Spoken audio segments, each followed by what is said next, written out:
I like big butts and I cannot lie. And I shouldn't have to. It's Micah and Tori helping couples stay out of trouble. And today's topic is why you should talk about who you're attracted to with your spouse. Ooh.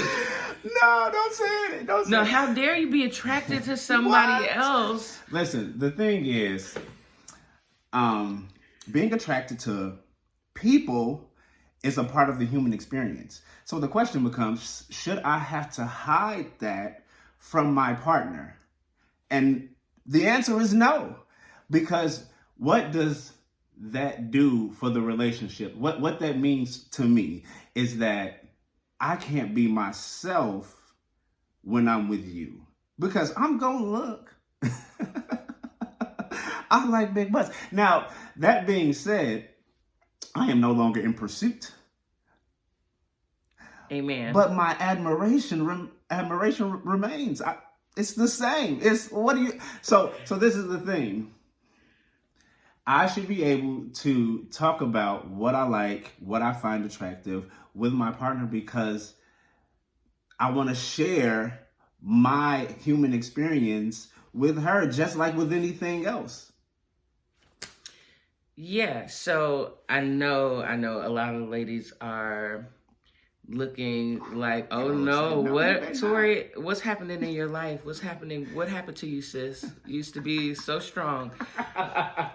Here's the thing. I stopped lying to myself because he's married, I'm married, but we are not blind, we are not deaf, we are not dumb. We don't even live in a world that's geared toward facilitating pure thoughts 24 hours a day. Oh my God. Now, a thought is different from an action, so that's where the line in the sand is drawn. But yeah, everybody that's watching this has a celebrity crush or, you know, following them IG models. You know what I'm saying? Y'all be talking about fitness.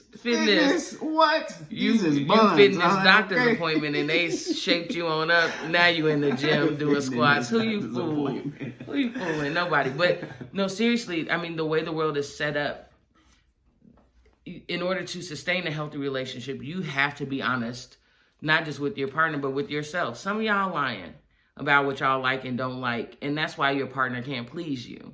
Ooh.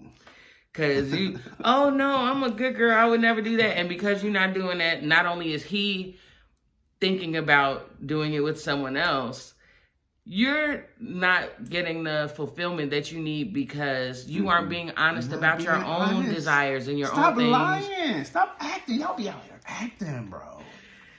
Oh, see, this is for the grown and married people. Yeah, so we gonna keep it a buck with you, man. We're not gonna send you off. Listen, it's real out here. You a person.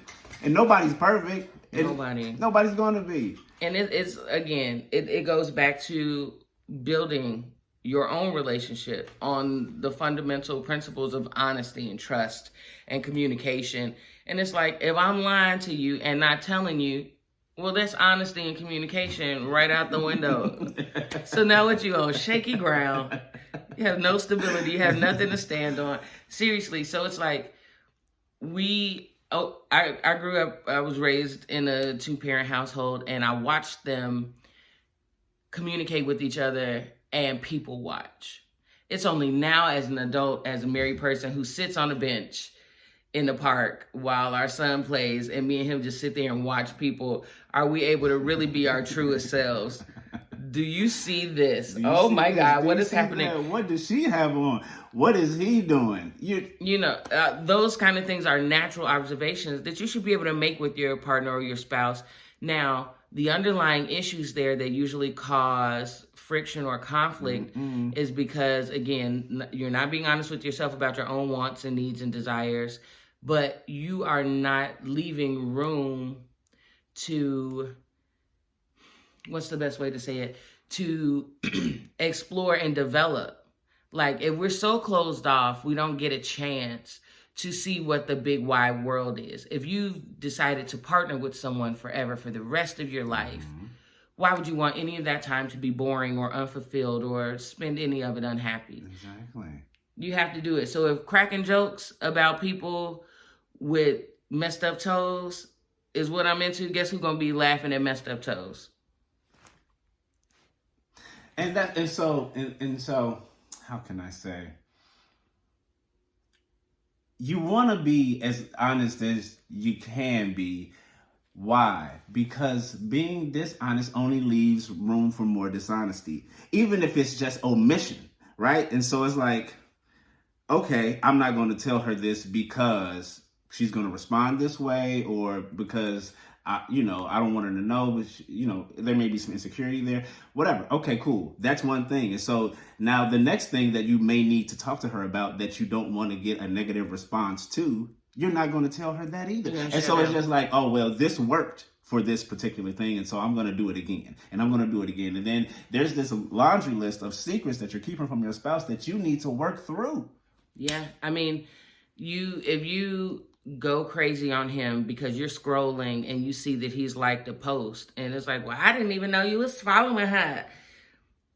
Guess what? He not gonna like her no more. He gonna unfollow her, but he's gonna get a burner account, and now he's gonna have 20,000 Instagram models. But again, back to the root cause of it. Again, if you're dealing with insecurities and you aren't, your footing is off, or you don't feel as stable as you want to feel, all these things will knock you off your square. If you're doing everything in your power to affirm your partner and to make sure, hey, yeah, true, he likes big butts and he cannot lie. Guess who doesn't have a big butt? Am I contemplating getting surgery? No. Because he married me knowing what was back there. Mm-hmm. You know what I'm saying? Because love and marriage and relationships are bigger than butts. But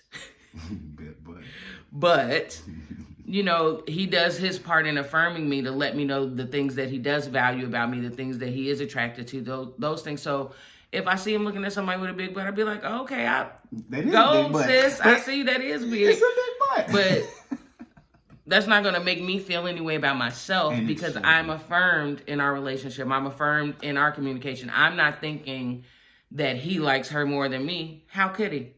Why would he? No, and this is me being funny, but yeah, you have to do that part too. You can't expect, oh, well, we need to be open and honest and say what we want and say what we like Tori and Micah said, but you also not complimenting your spouse. Mm-hmm. You are not affirming your spouse. You are not doing everything to elevate the mood and the intention and the passion in your own home. So yeah, she's going to have a big attitude, big fella. That's a part of every time you look at another butt, because guess whose butt you haven't looked at? Hers. Hello. So it's hand in hand. You want the honesty and the trust piece, but you have to do the affirming piece and the building your partner up so that they don't feel like you're looking because there's a deficit. I think the most, the underlying lesson is to be honest, right? And then to receive honesty without responding negatively, because then I'm not going to be honest with you, right? Okay, cool. I'm going to be honest with you. I'm going to tell you this. I'm going to tell you that. And then once I do that, now I got to hear it. Now it comes up tomorrow. Oh, I know you be, now you're going to use it against me. Okay, that's not the way to do this. You have to be able to receive honesty and honor that person is being honest. Yeah. Process it at your own rate, at your own speed, and, use that in your arsenal of, this is a way to know my spouse more. And this is a way to know yourself more. Why are you upset?